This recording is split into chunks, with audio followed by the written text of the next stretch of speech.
មកដល់ហើយដេចកោប្រងើយកន់តាយធ្វើហើយ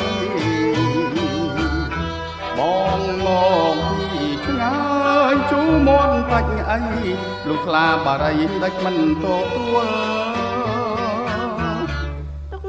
កែប៉ុនភ្នំដេចមកបងខំធ្វើរឹកបែបទួលមានពេលអាយណារត់ចេញទទួលស្ដាប់សិននិមលអូនតតអ្វីនេះ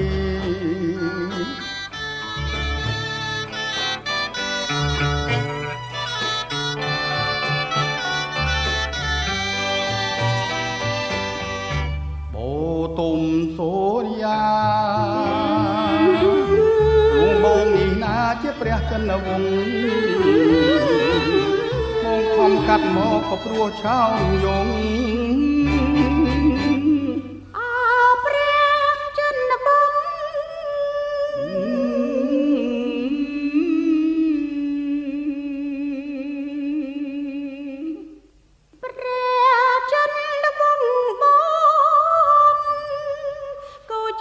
វត្តល្អ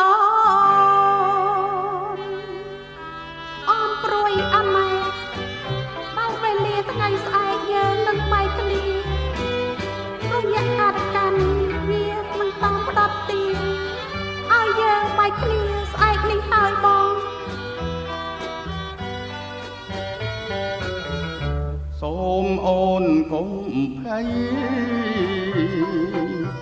រឿងយៈចង់อะไรបងស៊ូរាបរ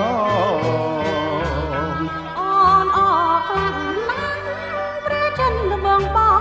តែគុំសៅមងបទុំសូរិយាអូទុំសូរិយា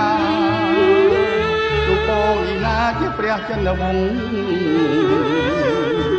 បងខំកាត់មកក៏ព្រោះឆោមយង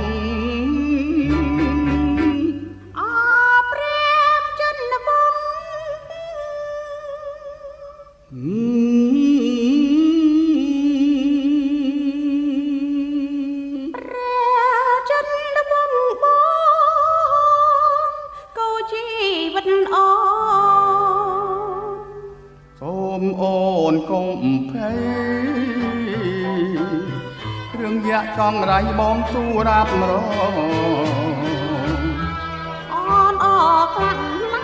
ស់ព្រះចន្ទវង្សបងកាយកុំសៅមងបទុំសូរិយាអូន